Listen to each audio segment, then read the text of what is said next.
voices blending, melodies ascending, harmony in the air.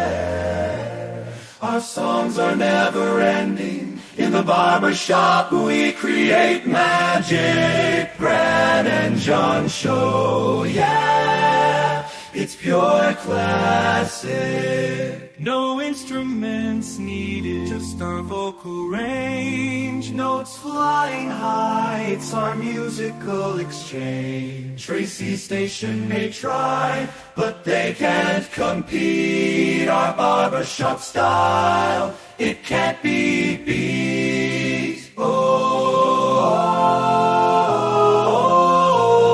the harmony of voices, so sweet. In the barbershop of life, our tunes will repeat. No need for instruments, no need for a band. Just the Brad and John show, the finest in the land.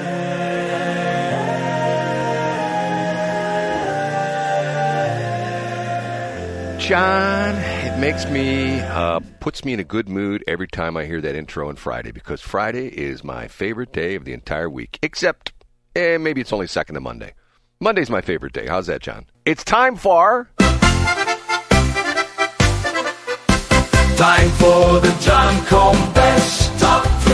Yes, that is John Combest we're talking to. He's an amazing guy. For 23 plus years, every single day he wakes up, goes to bed late, whichever way he works at it, and puts together an incredible list of all the entire stuff you should know about goings-on in the state of Missouri. Important things, never any government sites, because you can't trust those government sites. Because, and matter of fact, every once in a while, he actually puts in fake news from NPR and PBS sites, right, John, according to what Trump signed last night? I wouldn't call it fake news. I would just call it progressive content, Brad. According to what Trump did yesterday afternoon, yesterday evening, it's fake news, but it's a whole other story. John puts together this list, and it's sometimes 30, 40, 50 different things. Nothing fancy. Web, what is it again? Web, what? It's not 1.0. What version of web is it, John? 0.0. 0.0.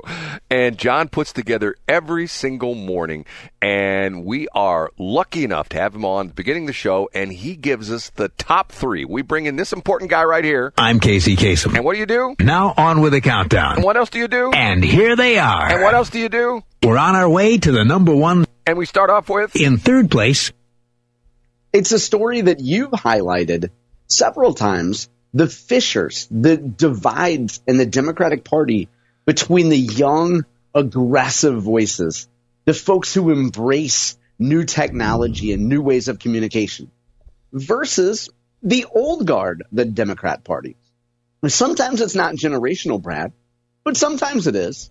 And Kansas City Congressman Emanuel Cleaver had an interview this week with a news outlet called Axios. You know, they're an influential public policy publication, subscription-based publication. And that interview was summarized, helpfully, by a progressive guy named Joel Mathis. He's a columnist over at the Kansas City Star. He writes about Missouri/national issues quite a bit, and he highlighted Cleaver's comments. What started this whole thing, Brad, is that Democrats have a guy named Jerry Connolly. He's a 75-year-old guy with cancer in his esophagus. And he stepped down as the ranking Democrat on the House Oversight Committee. But to get that post, he had defeated a young, aggressive congresswoman named AOC. You know, there's been these generational battles between AOC, the squad, and some older members of the House. And Emanuel Cleaver weighed in on this, Brad, and I think he had some curious things to say here. He said, by the way, I should be clear here, Brad. His office issued a statement, which means someone with decent eyesight and the ability to string a few words together wrote this statement and then emailed it to the reporter. I've always believed that young Americans create the change they want to see, blah, blah, blah. But I also believe our elders who have walked the path before us have some necessary wisdom that can guide us along the way. And here's the punchline of the whole statement. In the fight of our life, and he's talking about going up against Trump's tyranny. In the fight of our life, I'd rather have a few giants with me than sitting at home.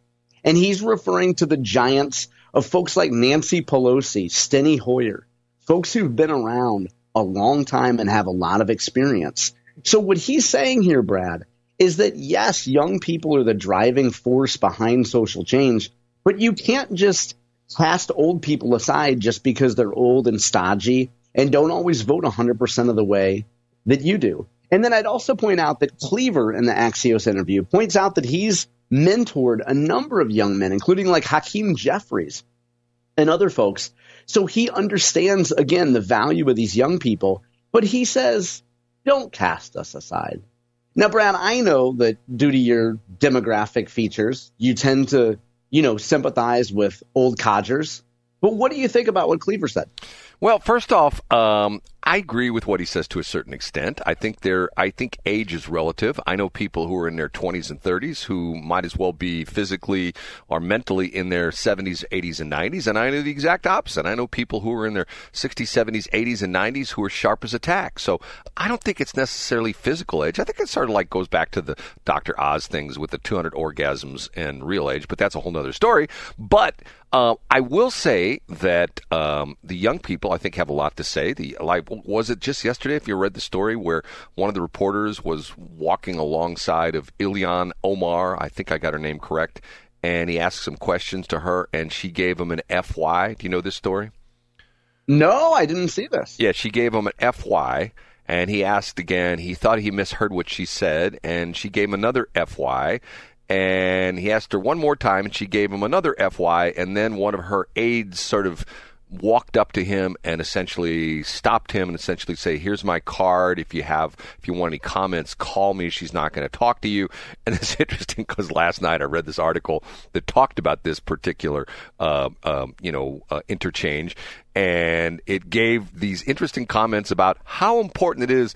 And this is from Ilhan Omar, whatever her name is, about how important it is for the press, and the press gives us all this information. Oh, the freedom. Now, was this a real reporter, or was this some right wing guy with a camera trying to get a gotcha moment? Well, but see, once again, I think I don't think you can. But answer the question, Brad. Was it a real? Do you know? Was it a real reporter, or was it like some kind of instigator? John, you can't ask that question anymore because of the fact that I believe anybody who is. But let me ask you this, Brad. Was it a reporter, or was it like a right wing instigator? If you don't know, just say you don't know. It was some reporter dude. He was working for some publication, probably some right wing publication. But once again, I mean, if you refuse to answer a CBS reporter, are refusing to answer that because it's a major publication and it's a left-leaning publication. But the point I was trying to make was that I think this was interesting because it highlighted youth.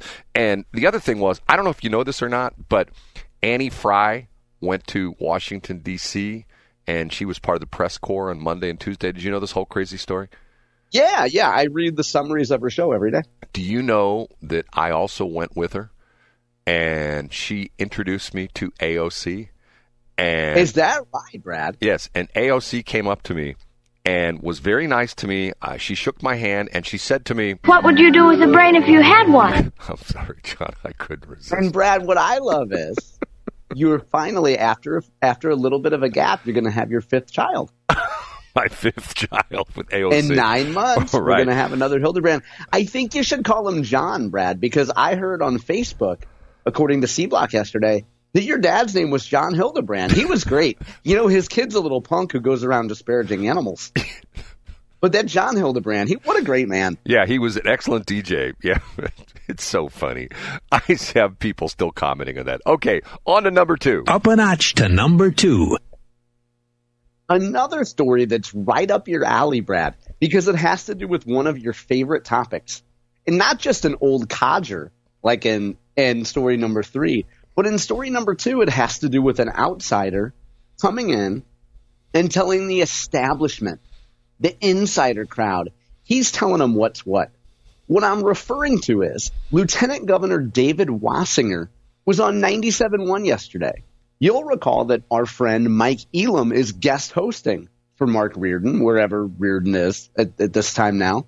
But Elam had David Wasinger on, and it was timely because Wasinger yesterday got before the Missouri Senate You know, the lieutenant governor presides over the Missouri Senate at times, not all the time, but can preside over the Missouri Senate.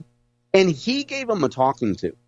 He let them know that he was not happy with their actions, their backroom deals. To quote Brad Hildebrand, he's not happy with their CJ Muggs backslapping, you know, all their deals back and forth in those back rooms. I'll give you verbatim what Lieutenant Governor Wasinger said, not on the Senate dais yesterday, but in explaining his remarks to Mike Elam. Here's what Lieutenant Governor said.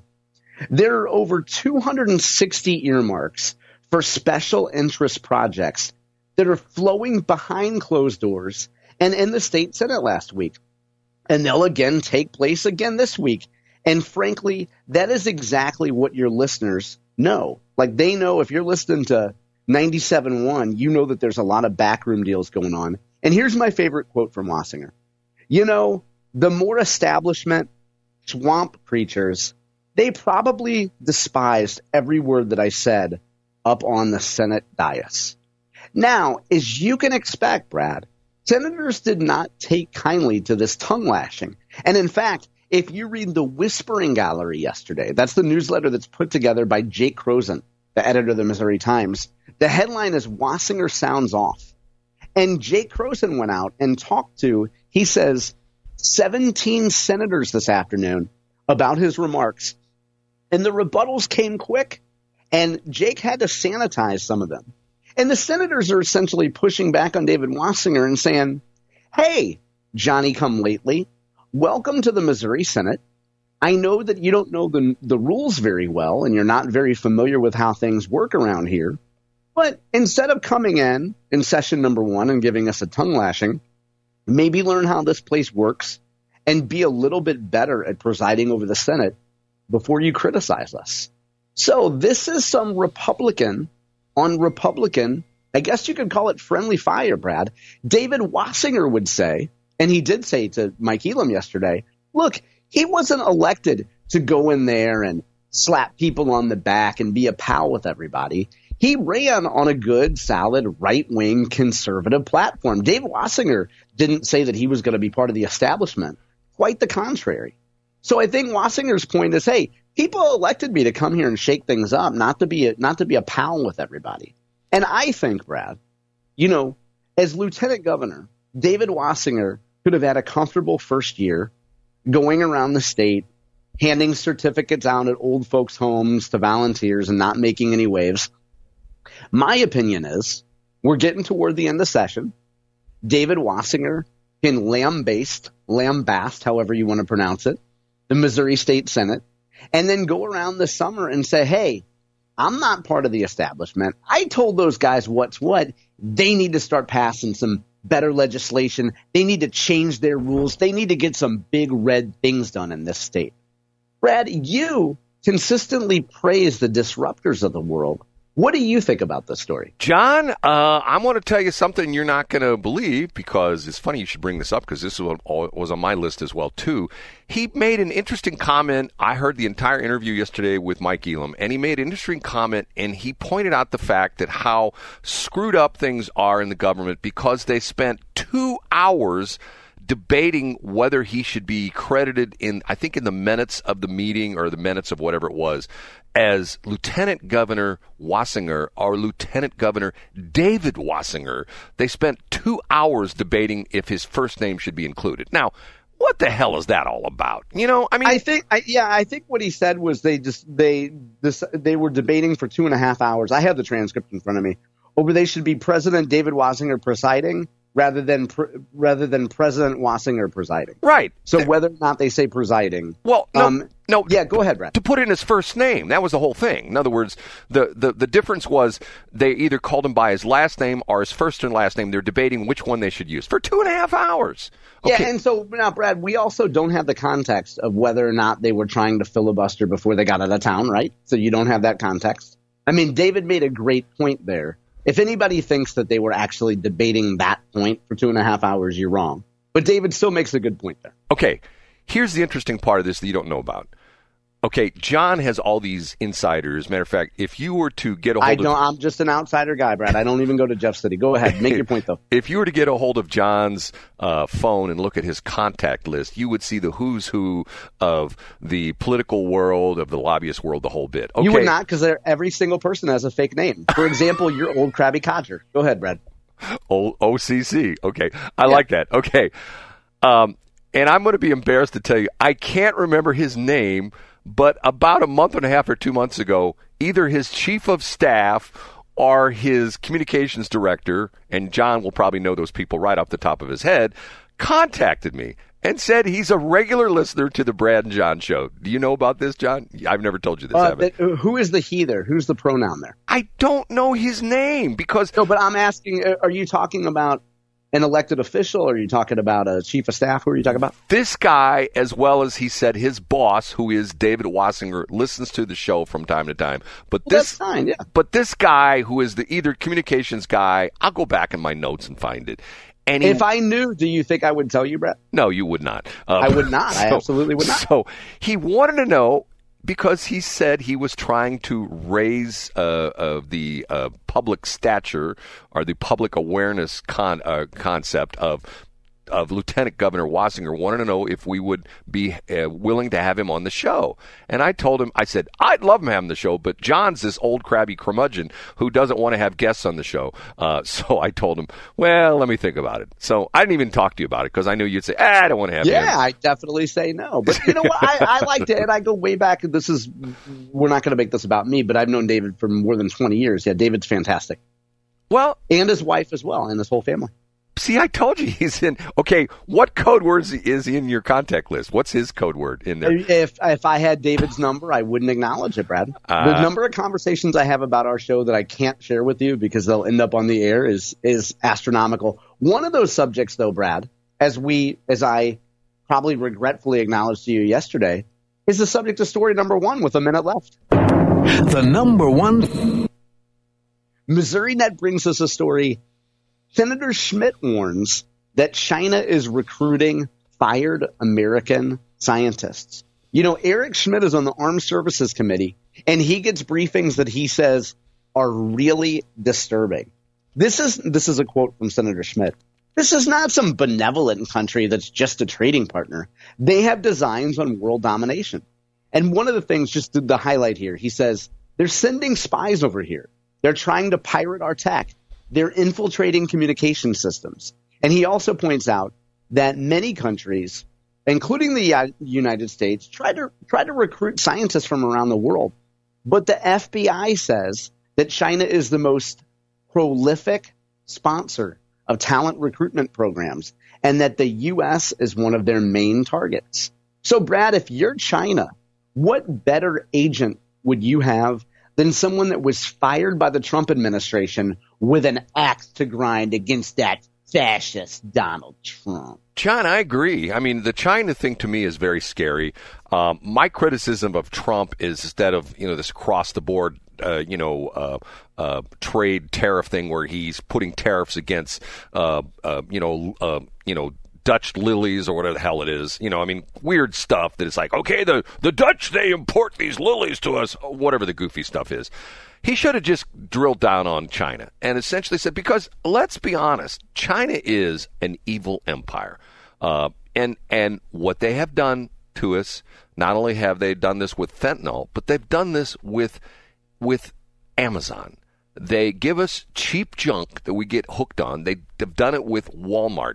Go in Walmart and try to find an aisle that does not have Japanese products in it. I don't think you can find one. Japanese or Chinese. Or what did I say? Japanese, Chinese. You said Japanese. Yeah, I know. Chinese. You like to put all Orientals into the same bucket. You know what? As we're over time here, Brett, I will point out that the best thing and how this has to do with St. Louis is, did you know there was a foreign agent who used to give talks at Logan on marketing, and he tried to get kids hooked on TikTok more than 10 years ago? No, Brad. it wasn't. Can you believe that a guy would go to Logan and would suggest that people download Chinese technology on their phones, Brad. Did you ever hear that story? I never told them to download it. I told them it was one of the emerging marketing platforms that would happen in the United States. Okay. Well, that's good. With the benefit of hindsight, I like how we're cleaning up our story here. I'm telling you, the Chinese people are downright evil. And you know what's interesting about it is this is the perfect example.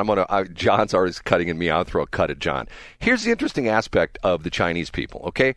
The Chinese people have a goal that's 100 years into the future, and they've outlined 100 years of where they're headed. The American people are driven by quarterly reports for the stock market, and guys like John Combest who say, public company. Thank you, Brad. But thank you for imagining that I do.